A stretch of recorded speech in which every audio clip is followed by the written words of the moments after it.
Good evening. Thank you all for coming. It's a very auspicious night. Lots of things going on in this city, in this country, in the United States.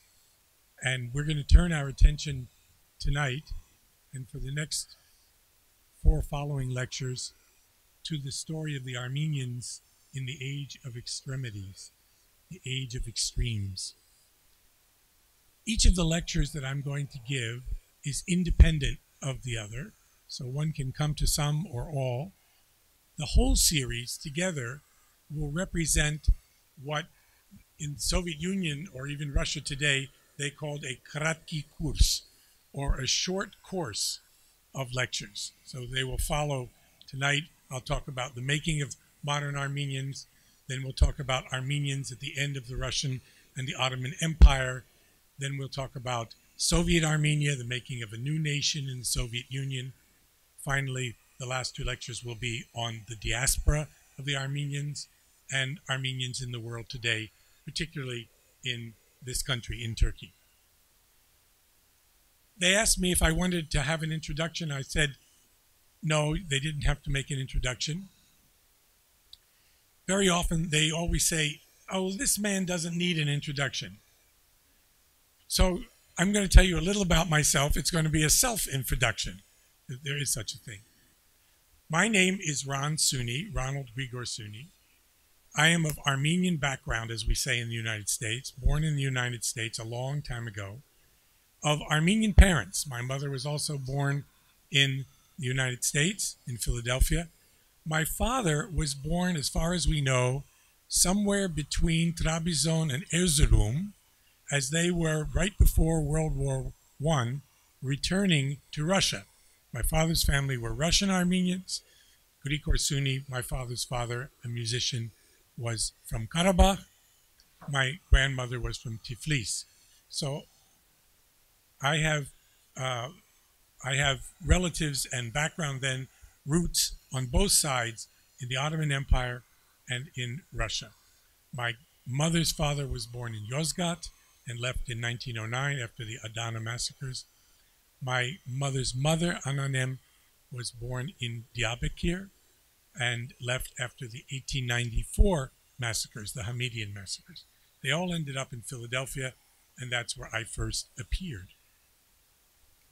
Tonight's lecture is about Armenians primarily in the Tsarist Empire, in the Russian Empire.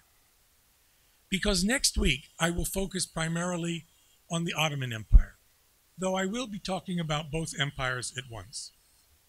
If you think about it, the usual story we tell about empires and nations has long been a story that the two can't go together, that they are irreconcilable enemies, that nations are historically the gravediggers of empires, and empires in their imperial and colonial policies have been rightly described as the prison house of nations. In recent years, however, scholars have begun to break down this dichotomy, this difference between nations and empires. Actually, that's what we do for a living. We question old paradigms and we try to create new ones. It keeps us employed, and for younger people, it gets them tenure. So what is this story? What is the relationship between nations and empires? And how can we tell that story through the narratives of Armenians in the Russian and Ottoman empires? The question I will primarily try to answer today is, why did a Christian empire, the Romanov Empire, the Tsarist Empire, that at first tried solicitously to bring its fellow Christians, the Armenians, into the empire and promote them through various beneficial policies, why did that empire, by the end of the 19th century, turn into a principal opponent of their Armenian subjects? What happened in that less than a century of Tsarist rule? The shift in Tsarist official attitudes, and more importantly even, popular perceptions of Armenians, has enormous consequences on the so-called Armenian question and on the question of Russian policy toward the Ottoman Empire. Many historians, and more widely, journalists and the general public, have simply assumed that Tsarist Russia was, in fact, a friend of the Armenians, not hostile to Armenians in general, and this idea of closeness of Armenians and Russians has, in fact, led to the view that in 1914-15, Armenians in the Ottoman Empire unambiguously sided with the Russians, and that was one of the causes of the disastrous events of 1915-1916. The view that Russia was an ally of the Armenians, indeed that Armenians were collaborators against the Ottomans, has, of course, a long life in the denialist literature that argues that Ottoman Armenians were disloyal subjects who understandably became the victim of a beleaguered empire. In other words, as is often said by those who don't want to use the word genocide, the genocide itself is to be blamed on the Armenians. Now, to try to answer this question of the relationship of Armenians, the complex relationship of Armenians to Russia in Tsarist times, and why that image of Armenians changed from friends of Russia to enemies in the Russian perception, I want to start with a brief definition, a theoretical conceptual framework about what I mean by empires and nations, a framework that will help us and will continue through the next few lectures. First of all, if you create, as the great sociologist Max Weber urged us to do, two ideal types, empires on one end, we'll put them on the right, and nations on the left, ideal types, we can begin to define these entities, these kinds of states, as quite different, but between them, in the real world, elements of one and the other tend to merge, overlap, and even sometimes contradict one another. So what is an empire in my understanding? What is an empire like the Russian Empire or the Ottoman Empire or the Austro-Hungarian Empire or China, the great contiguous territorial landed empires I'm speaking about primarily? Empires are states which are based on two basic characteristics. First of all, on difference. Empires actually celebrate, or at least tolerate, and often produce difference. Differences, distinctions that end up in law and in practice. And the second thing that's important is that empires are built on a hierarchy of these differences. In empires, some people are superior to others and others are inferior to them. And it's precisely the difference that allows some people who consider themselves stronger or more civilized or more Western to have the right to rule over those who are inferior. So difference has to be maintained, even reinforced at times, and it's precisely the difference that gives you the right to rule. So empire is not simply a description. It is also tries to argue in this definition that there's a kind of mechanism, a kind of dynamic at work in an empire. The differences in empire can be between religions, as in the millet system in the Ottoman Empire, between ethnic communities, Armenians, Georgians, Russians, whatever. And in the empires I'm talking about tonight, the Ottoman and the Russian empires, they were based on a ruling institution and the ordinary people.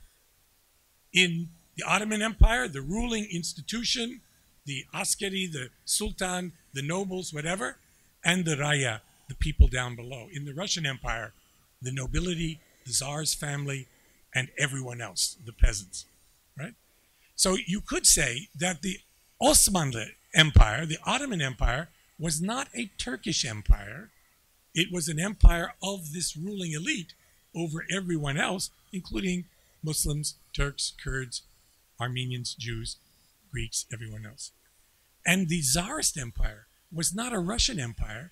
It was an empire of the Tsar's family and the nobility, the dvoryanstva, over everyone else, including ethnic Russians.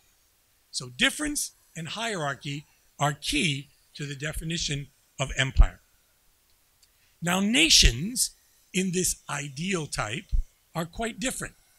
The people who live in nations are not subjects of a ruling elite. They're supposed to be, at least in theory, equal citizens, not subjects, but citizens. So a nation is a community in which people are supposed to be horizontally equal, generally, and as much as possible homogeneous, like one another. In the Armenian nation, they should all be Armenian. In the Turkish nation, ideally, they should all be Turkish. In the American nation, they should all be American. Notice that in the American nation, that's not an ethnic definition, but one based on a subscription to a set of political principles, the Constitution, the Declaration of Independence, and so forth. So if that's how I'm defining nation, as one that is based on homogeneity and equality, you can see how different nation would be from the ideal type of empire. But in fact, the real world doesn't fit these ideal types. And as I will try to show tonight, empires like the Russian Empire and the Ottoman Empire, in fact, in many ways, tried to become more like nation states in the 19th and early 20th century. Very difficult task for empires to become more national while maintaining the inequitable, unequal relationships between some people being superior to others being inferior. And I would argue that even continued at the very end of the empire under the Young Turks, the modernizing elite, which came to power in 1908 or in 1913. One more definition. What I've described to you are empire states and nation states. But we ought to also think about the definition of what we might mean by nation, a very slippery term. It's used to mean all kinds of things at once. So I'm just going to throw out my own definition, which might, in fact, better be thought of as a modern nation, so that we eliminate all the earlier uses of nation, which were like a group of foreign students, or in Edmund Spenser's The Fairy Queen, a nation of birds, or whatever. There were all of these different things. In modern nation, a nation is a group of people. It's a group of people who believe that they share a common culture, maybe language, maybe religion, maybe genes, maybe race, biology, maybe just history and experience. A group of people that believes that it shares a common culture, and as a result of that common culture, they have the right to rule themselves. So culture becomes the reason for politics, for political autonomy, for statehood, right? Think how different the idea of the nation, culture, being French, allows you to be the sovereign power in a community or on a territory. That's very different from an empire where it's the king, the emperor, or the dynasty that has the right to rule, coming from God on down.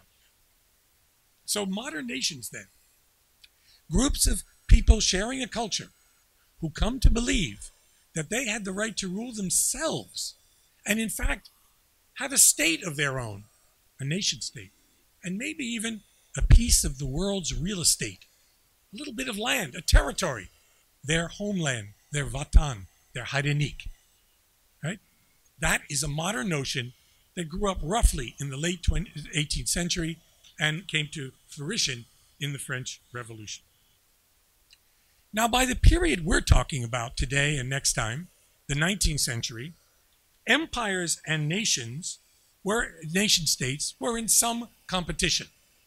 And if you look at what many historians write, you would think that it's inevitable that through time, empires would fall away, they were doomed to disappear, and nation states would emerge. Unquestionably, it's given, it's inevitable. Look at the world today.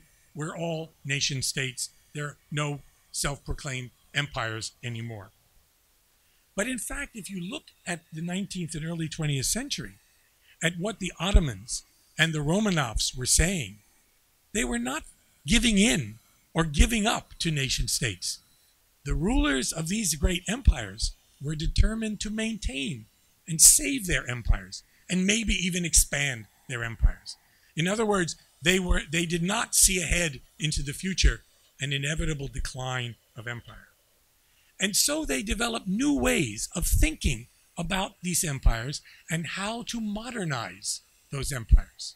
And there were a variety of different ways.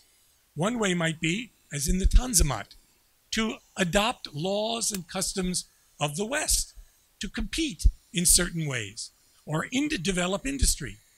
Another might be through ethnic cleansing, through getting rid of alien peoples and homogenizing as much as possible the state.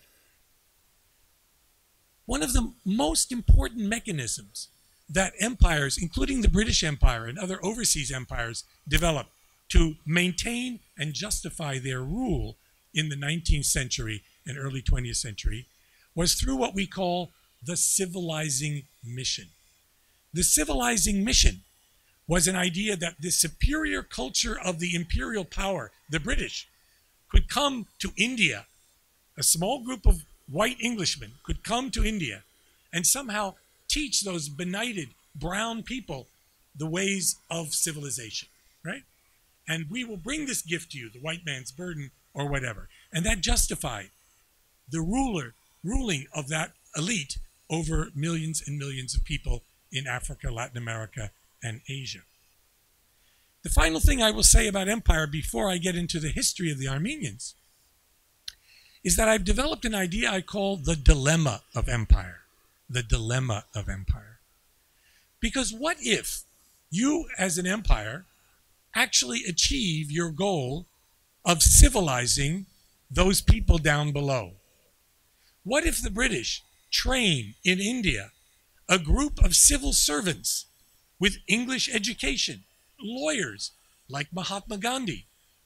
What if they achieve their civilizing mission, at least among a certain elite? Then who needs the empire? That elite can take over and run the new nation states that may emerge from that empire. So in many ways, empires create the conditions of their own defeat, their decline, their demise.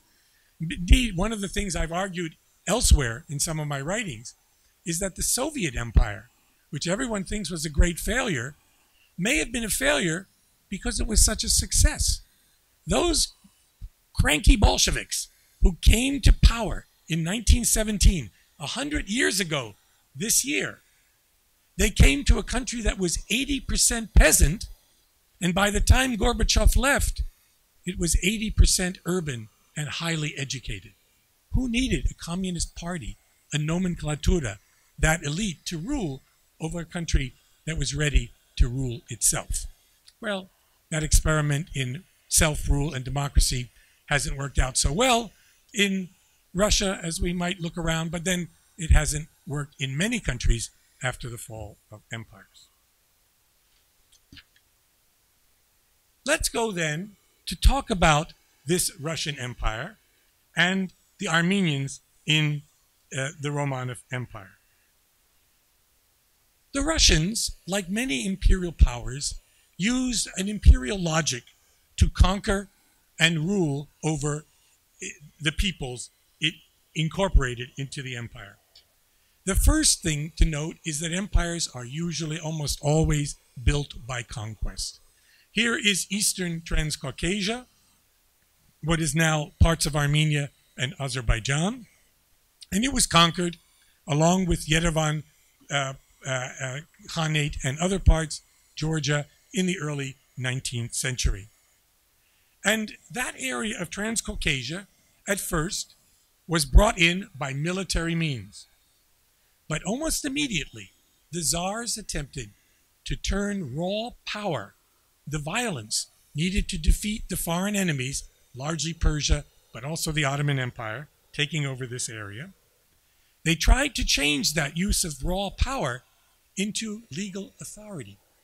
That is, by incorporating the local elites and accepting the local laws and customs as they ruled this empire. Eventually, the Tsars, over time, would incorporate those elites, the Georgian nobility, the Armenian merchant class, the bourgeoisie, the Muslim khans, etc., into their own nobility as much as possible. And eventually they would also bureaucratize and impose Russian laws as much as possible on that empire to make it more harmonious, more homogeneous. But as it was an empire, it would always come up against the hierarchies, the distinctions, and the differences that empires tolerated or reproduced and that justified the rule of some over other. The second thing to note about the Romanov and the Ottoman empires in the early modern period and in the 19th century is that difference between groups were largely determined by religion rather than ethnicity. Religion, the millet system itself in the Ottoman lands, was a religious community distinction. Religion remained the primary marker of difference between Russians and non-Russians, between Muslims and non-Muslims, etc. And religion, in early modern times, you could say, had the characteristics of what many people impute now to ethnicity. Once you know someone's ethnicity, many people think, you know everything about them. Armenians, of course, are good with money. We know that. Italians are lovely singers. The French are great lovers, etc., etc. All of these cliches and stereotypes. I'm Armenian. I'm terrible with money. So religion also played this role. Religious identity was believed to reveal essential qualities that could be used to predict behavior. Orthodox Christians, for instance, were expected in the Russian Empire to be more loyal than the duplicitous Muslims. And in the Ottoman Empire, there was greater suspicion, particularly late in the 19th century and early 20th century, toward non-Muslims, Christians, Armenians, and Greeks, than toward Kurds, Muslims, who in fact had revolted far more times than any Christians, at least in Anatolia.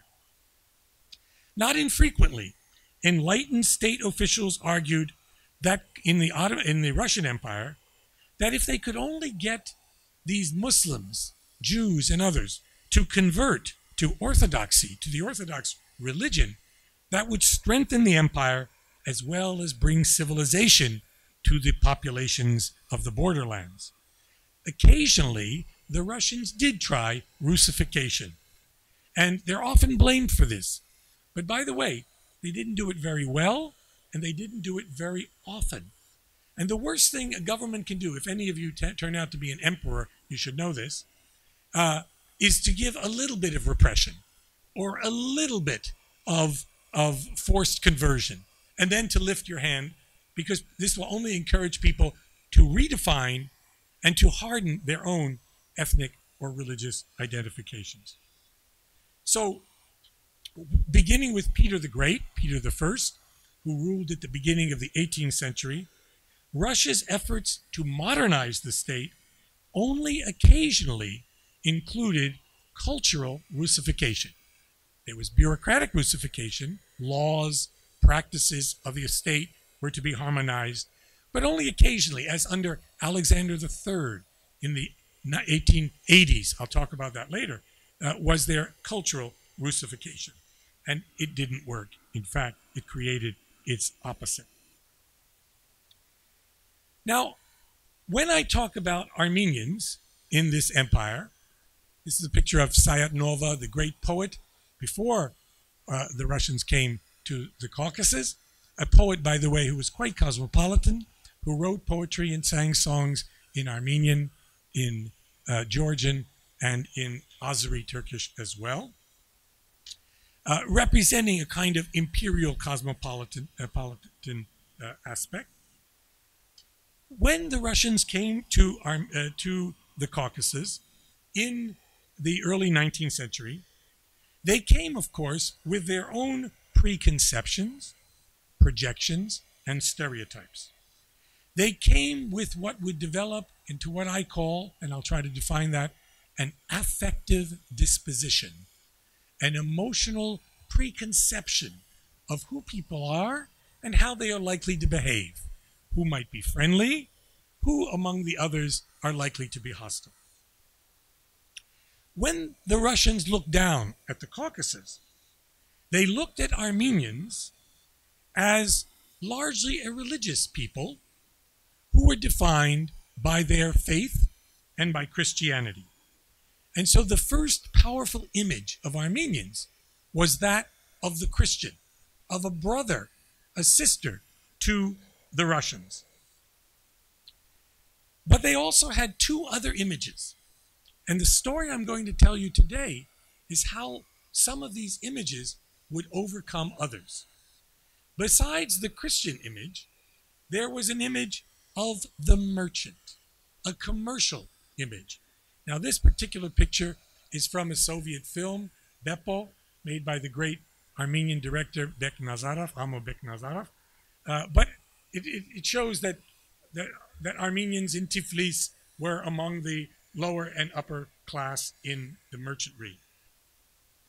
The Christian image linked the Armenian suffering under Muslim rule to their Orthodox protectors in the north.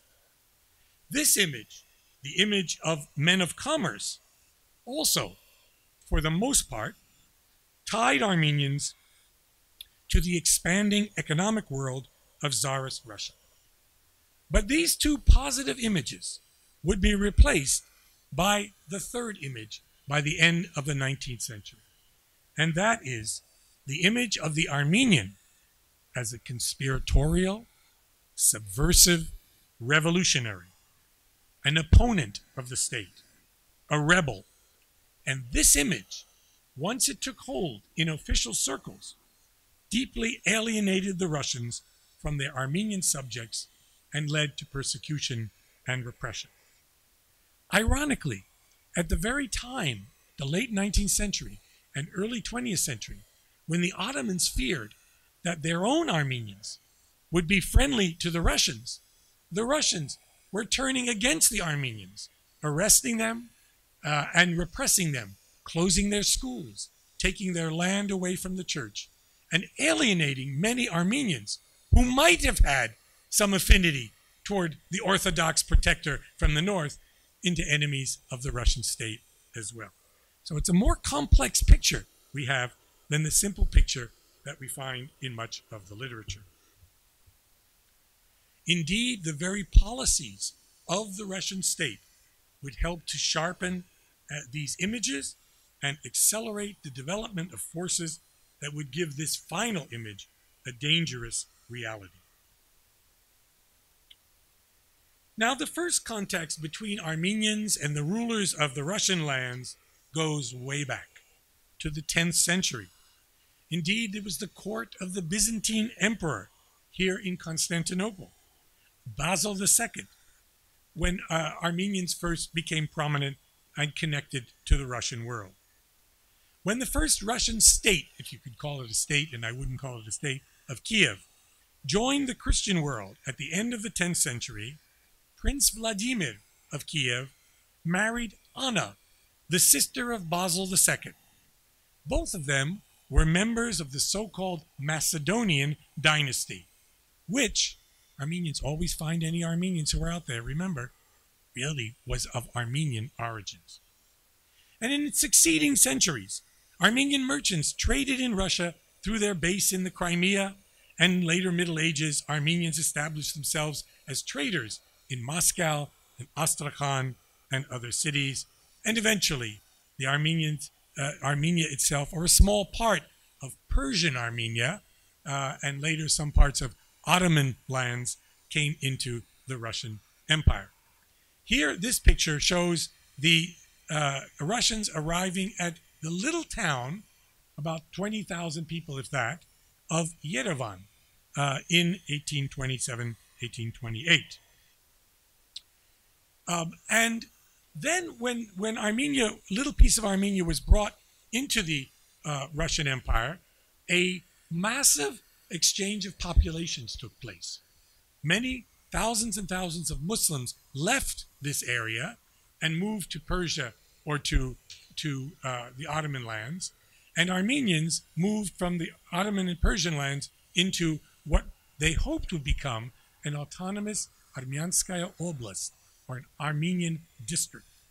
And we have documents on this, in which this exchange was quite disorganized, as these things are, in which people perished, in which Muslim lands were taken and given to Armenians in the area, which created its own resentments and affective dispositions about the other that would be maintained for a long time.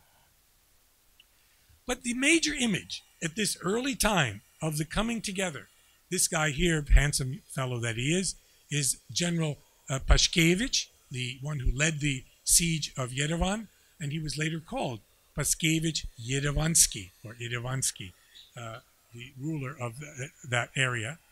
The town of Yerevan was in fact largely Muslim at the time, and would remain Muslim almost until the 20th century. The town, not the area, but the town. I once said that in a lecture in Yerevan. This was very dangerous to say, and I had to be escorted from the room by the police. It's a true statement, but it was not one that was very comfortable to people in the audience. So be careful what you say in some of these talks. I hope there's no one here going to take me away later for some of the things I say. In any case, in these early years, the image of Armenians was a positive one, as it's shown in this romantic photograph later in the century. The distinct image was still of a people who now were grateful to be included in the Russian Empire and to be brought under the protection of the Russian Tsar. And this idea of Russia as the protector of the Armenians, one, was very real for many people, but two, also became a dominant trope, a dominant idea, a dominant discourse in the historiography of the Russian Empire and of the Soviet Empire. The Soviets justified their rule over the Caucasus precisely because the Big Brother had brought enlightenment to those peoples down below. And much of the literature in Soviet times, from 1920 to 1991, was about how grateful Armenians were to be in the Russian Empire. But of course, the picture is always much more complex. And yet, Armenians did well in the Russian Empire. The Armenian provinces in South Caucasus became more developed than the Ottoman lands across the border. If you compared Kars, Ardahan, and Erzurum to what was going on in Tiflis, in Baku, and even in Yerevan, which was quite backward at the time, you would find that there were growing economic ties, railroads eventually would be built, cities developed, Armenian education would take off, and the culture of Europe would be brought from Germany and France through Russia to the Caucasus. So Russian Armenians in Eastern Armenia, developed faster, were more literate and more prosperous, usually, than those across the border in the Ottoman Empire. And the Russians made very little effort in those early years to proselytize their brand of Christianity, to attack frontally the social customs of local peoples, or to force the use of the Russian language. Indeed, Tsar Alexander I made it clear to his commander-in-chief, in Georgia, General Knorring, that he wanted the Armenians to be treated well. Now just imagine for a minute that I'm the Tsar, Alexander I, and I'm saying this to my general. We ask you to take special care to win over the Armenian nation with every form of kindness.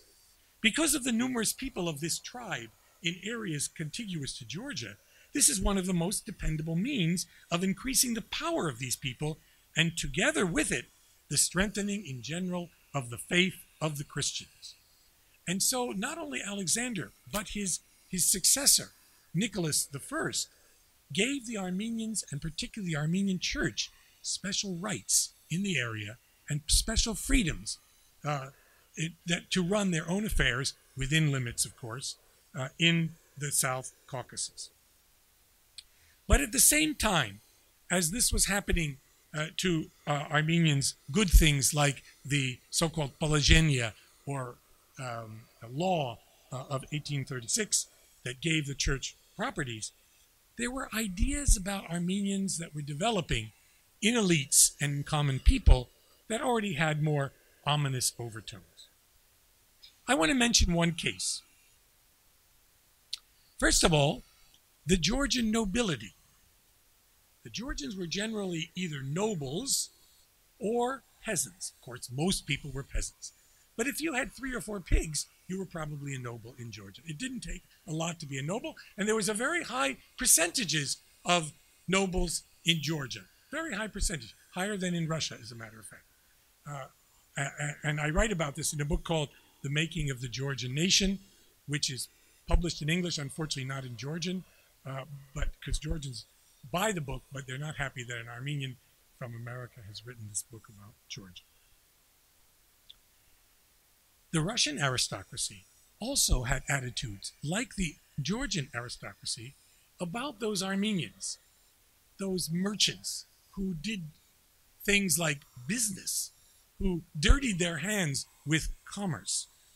Listen to what the great poet Alexander Pushkin writes when he arrived in Tiflis in the early 19th century. The Georgian people are warrior-like. They have shown their courage under our standards. Their mental abilities will benefit from great education. They are in general happy and gregarious by custom. On holidays, the men drink and stroll through the streets. Black-eyed boys sing, jump, and somersault. The women dance the lezginka. Unquote. The aristocratic likenesses between the aristocratic Russians and the aristocratic Georgians obviously appealed to Pushkin. But when he talks about Armenians, and he makes very few references to them, he uses Armenians as a metaphor for trickery, deception, and cowardice. In a poem called Tazit, for example, an angry Chechen father berates his son for not displaying the virtues of a Chechen warrior and revenging his brother's death. Пойди прочь, ты мне не сын, ты не чеченец, ты старуха, ты трус, ты раб, ты армянин. Get away from me. You are no son of mine. You are not a Chechen. You are an old woman. You are a coward. You are a slave. You are an Armenian. These operating images of Armenians, of defenseless Christians, but also of sly, tricky businessmen, continued through the first half of the 19th century. The Armenian merchants actually dominated the Caucasian urban economy. The city of Tiflis, now the capital of Georgia, Tbilisi, had an Armenian majority in the first half of the 19th century, and most of the governing elite and mayors of Tiflis until World War I were Armenian. So this also created resentments among the Georgians who felt displaced in their own homeland, as they would conceive of it, by these others. Now, what these images in the mid-19th century did was encourage many Armenians to Russify themselves. And what you find in the reign, let's say, of Alexander II, the Tsar liberator, who ruled from 1855 to 1881, that many Armenians would take Russian names. Mirzayan became Mirzoyev. Right? That's my own family, as a matter of fact. And they would adopt Russian customs. Many generals in the Tsarist army, ones who fought in the Russo-Turkish wars, were Armenians as well. Bebitov and others. For the minority nationalities then, in the Tsarist Empire, the first half of the reign of Alexander II, we're talking the late 1850s and 1860s, was fondly remembered as a period of tolerance, increasing freedom, and positive reform. Armenians were happy with, Russian Armenians, with the victories of the Crimean War and the reemergence of Russia as a great European power in the Russo-Turkish War of 1877-78. They were doing well in the Russian Empire under Alexander II. If we look at some of these images, here is a portrait of Nerses Ashtaraketsi, a very important cleric in the 19th century, eventually Catholicos of the Armenian Church, and the founder of the Nersesian Cemaran, the major Armenian school in Tbilisi, where my grandfather, Grigor Suni, actually taught. And Nerses had the idea, which was never realized, that there would be a special Armenian autonomous region, the Armenian province, Armянskaya Oblast, within the Caucasus. But the Tsars were not willing to go that far and grant that kind of independence. Armenians particularly did well in what was the capital of Caucasian politics, arts, and culture, and that is the wonderful city of Tiflis. And here you can see the architecture. This is a Georgian church, but how similar the cultures, the architecture was one to the other. This is a picture of the Armenian neighborhood, Havlabar, at the turn of the century in Tiflis as well. Well, what happened to these positive images? Where did they go, and why did they go so rapidly? Here's a picture, by the way, of the Nersesian Cemaran, which is now a building still held by the Georgian the government, even the Georgian church, which has not been returned to the Armenians. These portraits of the Armenian middle class of the time are by a very fine painter named Hovnatanyan, and they represent and show you, wearing traditional dress, of course, the wealth that this bourgeoisie created, enjoyed in the 19th century, only stimulating resentment toward other elites, rival elites like the Georgians.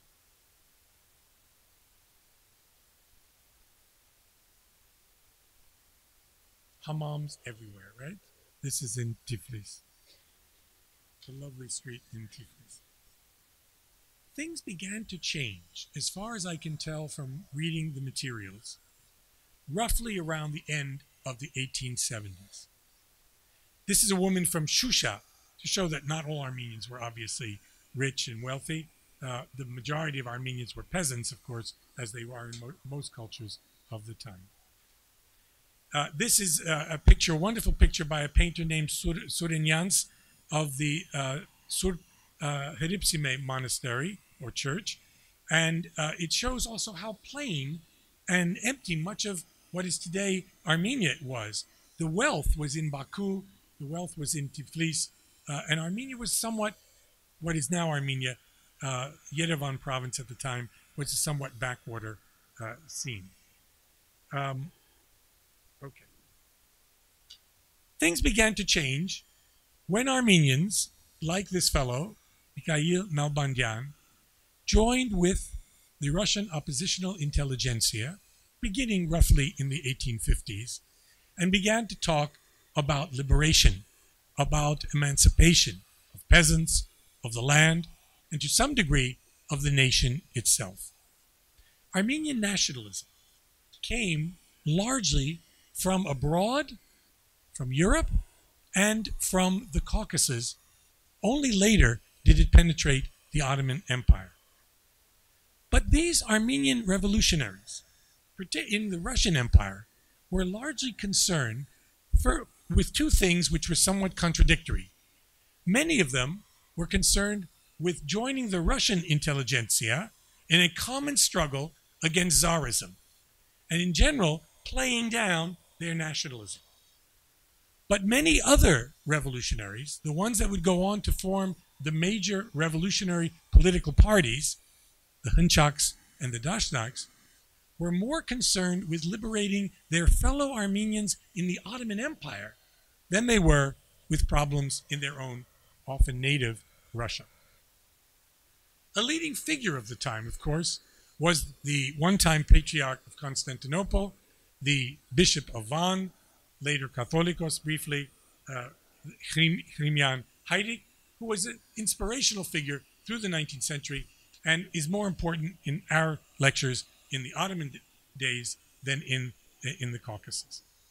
But here's the event that I can see as one of the most important turning points, the Russo-Turkish War of 1877-1878, which was a disaster for the Ottoman Empire and a tremendous victory for the Russian Empire. Indeed, here's the siege of Kars, one of the great victories of the Russians. Indeed, the Russo-Turkish War of 1877-78 brought the Russian Empire, the armies and Russian generals, to the outskirts of Istanbul itself, to San Stefano, which today is roughly where the airport is, I think. Somewhere it's Yeşilköy now. So you can imagine how close the Russians were to the Sultan himself, and what a disaster this event was. At the time of the defeat of the Ottomans, the Russians imposed a vigorous and quite harsh treaty on the Supreme Court, the Treaty of San Stefano. And in that treaty, the Armenian areas, the provinces of Eastern Anatolia, were given a kind of autonomy and call for reforms under the protection of the Russians, who would stay there until these reforms were carried out. During the negotiations over this treaty, the Armenian Patriarch of Constantinople, this is probably very well known to you, sent a delegation to the Russians, making sure that reforms would be included in the final treaty. Now, it's less well known that other nationalities within the empire, Jews, the Jewish representation, also made a similar pilgrimage to the Russians. But, in fact, it was the Armenians particularly who began to be seen in the Ottoman Empire as a serious threat and as disloyal. And you can see this already in the writings of Abdul Hamid II. And that kind of attitude, what I would call an affective disposition, would only grow and penetrate other parts of the population over the next 30 years. But our concern tonight is the story of the Russian Empire. The Russian Empire was seen by European powers as having grown too great and too imperial in its ambitions. And here is a cartoon of the time, the Russian bear tightening its grip on the Ottomans. And look at how, in some circles, this is a Swiss chocolate company, celebrated the victory of the Russians, General Skobelev's victory at Plevna in 1877.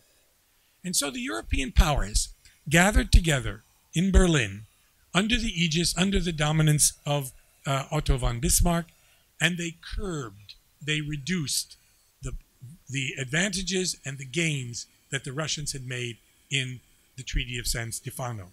In the Treaty of Berlin, which was imposed on them, they had to give up many of their gains. They did gain some territory in the east, Kars, Ardahan, and Batumi, certain rights and so forth, but they had to give up much, and they had to withdraw from the Ottoman lands, so there would be no physical protection of Ottoman Armenians by the Russian troops.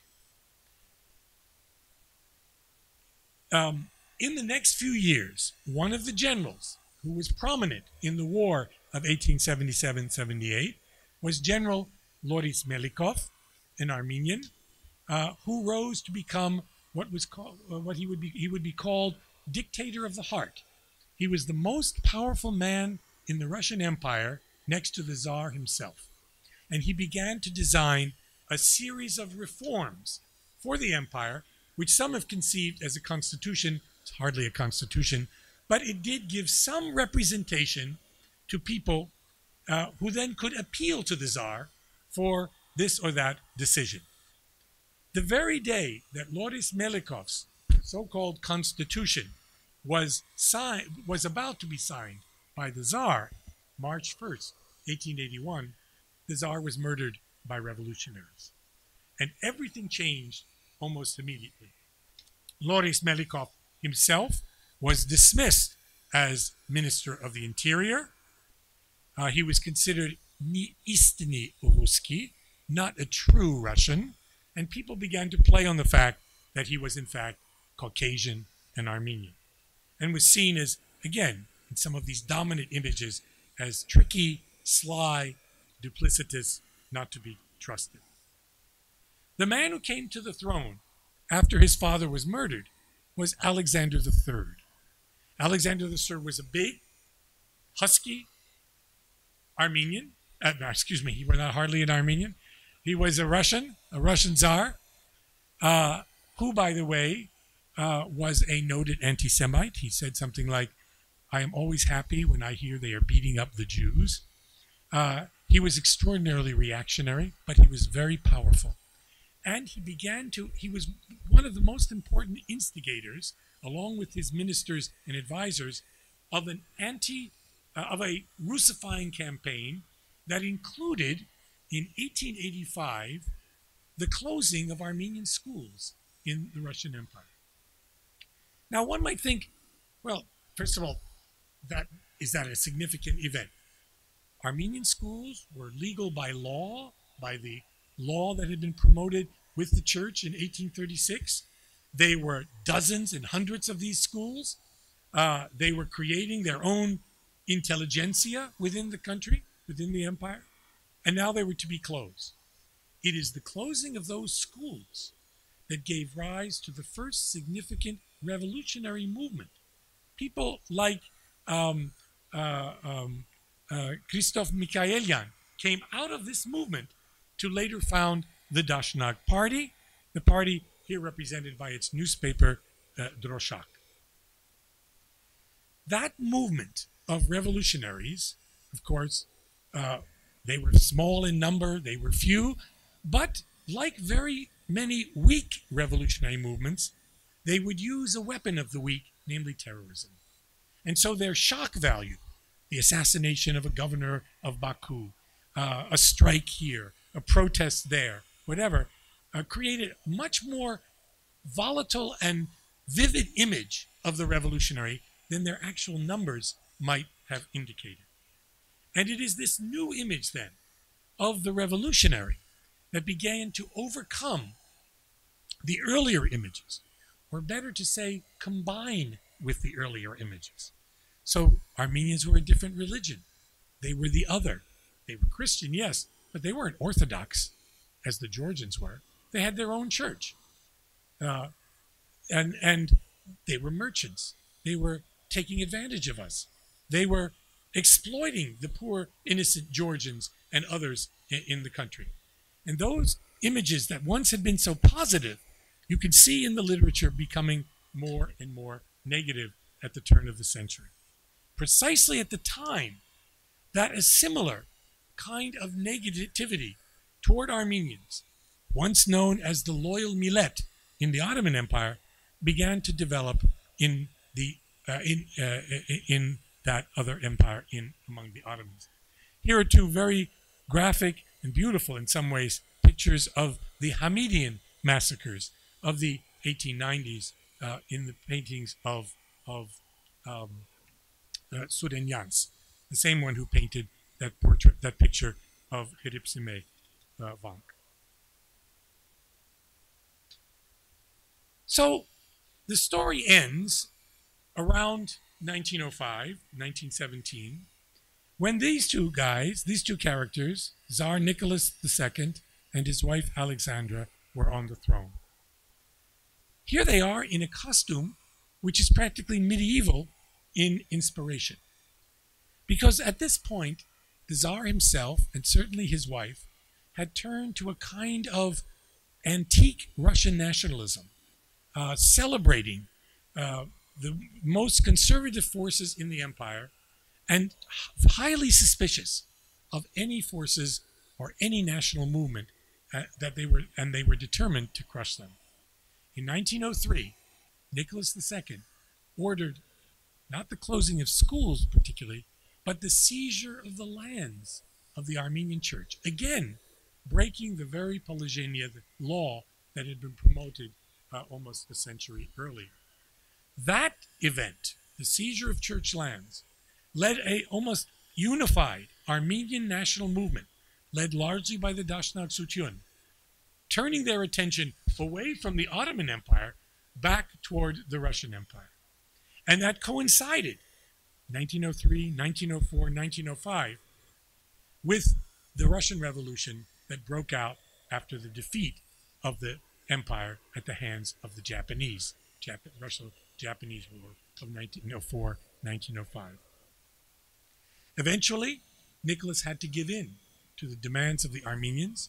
He sent a conciliatory viceroy to the Caucasus, Count Vorontsov-Dashkov, who believed that Armenians were people that we could work with, and that a softer policy might have to be, should be, in fact, carried out on the Armenians.